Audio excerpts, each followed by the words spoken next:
guys, it's Barb with Inspire Me 360, and I want to talk about incarnation cycles. And some of you along this ascension path, or your path towards teaching and freedom from the ego, you may find that there's a bit of confusion within your own consciousness as well about the karmic system and how it works. And if you've ever felt like you really don't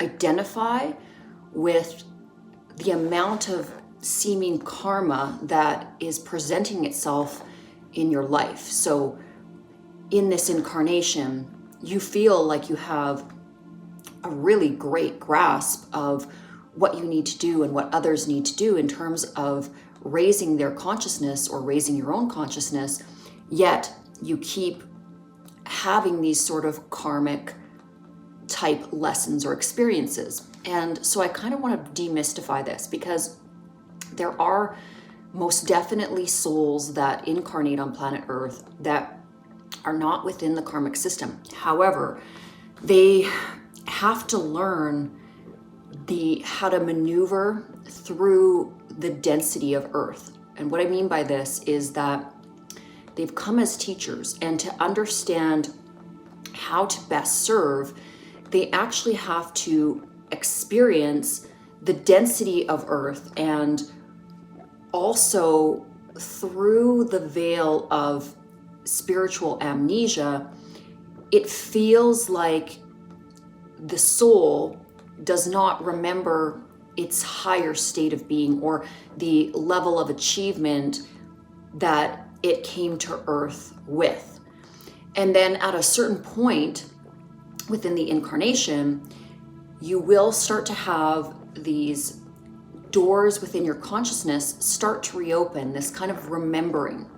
And as this happens, it will become very clear to you that you are not you're not on the same karmic system, but you will understand all of the experiences from a very bird's eye view. And you'll understand that the purpose of you living any of these experiences was directly because part of your purpose, part of your life plan was to guide and help. And the only way that we really know how to, take somebody out of the forest is to first move through the forest ourselves and really understand the correct path towards, a clearing, essentially. So this is why, again, sometimes when you have incarnated purposefully to help humans raise their consciousness, you may also have designed into your life path a lot of complexity, a lot of challenges and obstacles. In terms of your higher souls knowing, you would have known that you had the ability, you had the illumination and light within to be able to move through them. However, you had to also sacrifice that higher level of knowing, and even the knowing of why you were here, because again, you had to really viscerally understand how to help lift others out of that same situation. And so this is, this video is sort of this, in a way, reaffirmation or almost a cheerleading video to you for doing the work that you're doing. It's incredibly important, especially, if you do feel the loneliness and isolation that sometimes comes with doing this purposeful work.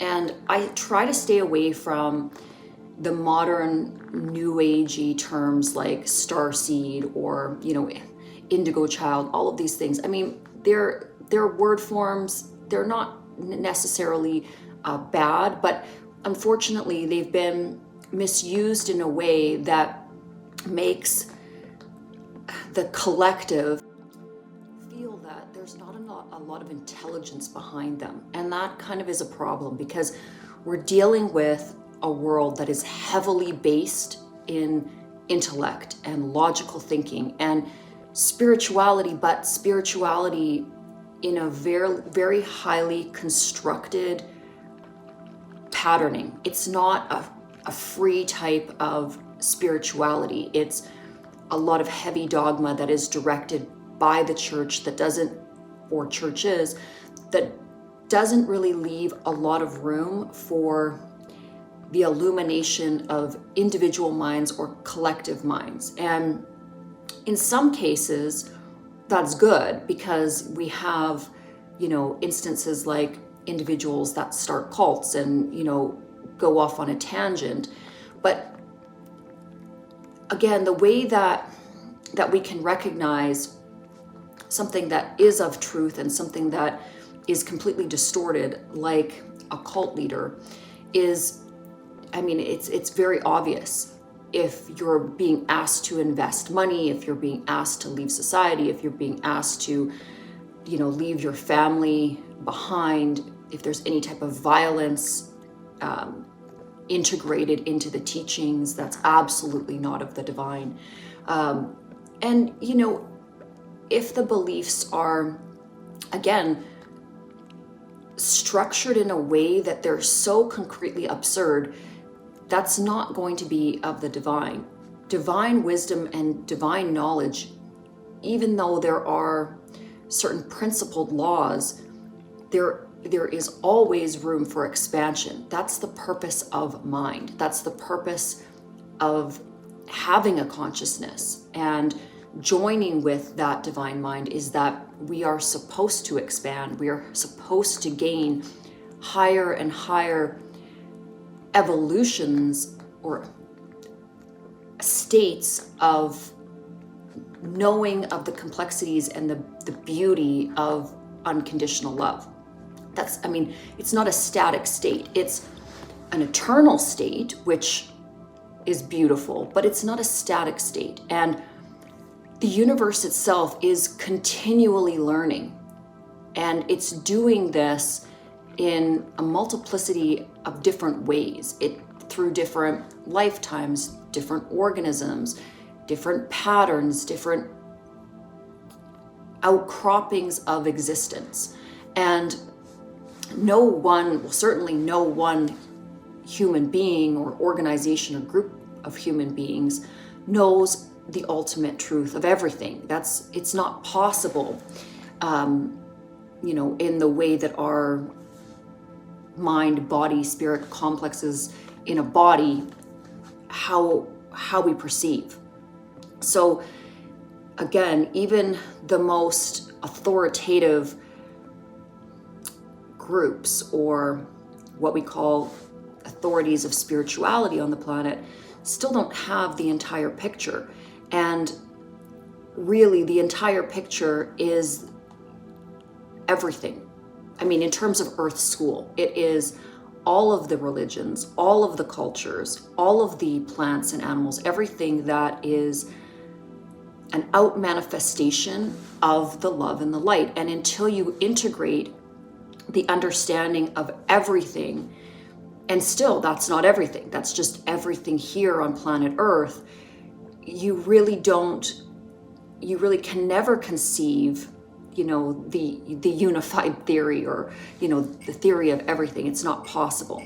And so in and of this, essentially, that is why we have to become humble. That is why we should be humble, is knowing the knowledge that we have, that we are essentially incomplete until we have joined with or accessed divine mind. But it's very rare that an individual that has incarnated on planet Earth can achieve that.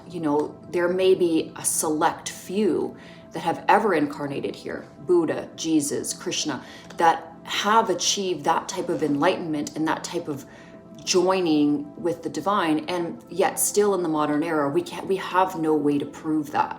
We still must leave everything ultimately up to the mechanism of faith and having faith in goodness and love.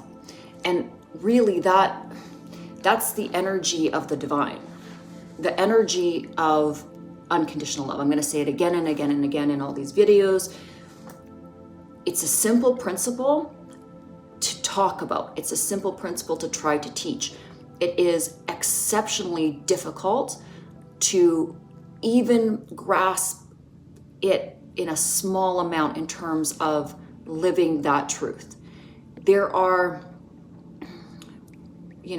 thousands, tens of thousands of opportunities every day to live in the highest version of unconditional love. It's difficult to do. There's going to be people that push your buttons. There's going to be people that are completely asleep, not awake to any kind of outward expression of love whatsoever. There's burdens that we carry. There's pain and triggers. So to really be able to live through this unconditionally loving energy is a pilgrimage in and of itself. And it is something that throughout all of the ages has been a difficult thing for humans. The animal kingdom, the plant kingdom, has a little bit of a better grasp on this, but still there is some distortion even within those life forms. But at least to some degree, they have a greater balance and they have a greater understanding of energy transfer than we do in a lot of ways. And a lot of people might not understand exactly why I'm saying this, but I mean, they are able to guard the infrastructure of planet Earth in terms of organic life without having complete destruction. It's, and there are certain species that are very destructive or are very violent. And again, it differs from species to species depending on where their collective energy is. And of course, in the all-encompassing energy of planet Earth, there's also the collective energy of all life here. So there's many, I'd like to call them consciousness grids here that are interwoven. They're, all energy affects all energy. Everything has a ripple effect to everything else. But that is why it's so incredibly important to monitor our own vibration as much as we can and really work on this as a daily practice, and not to get bogged down in so much the idea of the karmic system as a punishment system, or worrying about where you are within the system or what's coming up next, what wave is going to hit you next.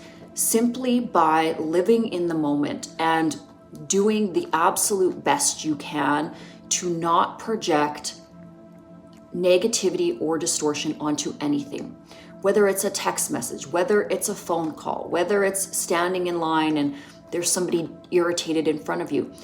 Doing the best to see through the lens of spiritual sight and seeing things always through the most compassionate lens you can. Again, this is a difficult thing. It's not easy. Practice makes perfect. And you may screw it up, 350 days of the year. You may not get it completely right, but at least you're trying. At least you're going back to that analysis and synthesis of your own vibrational output. You are paying attention.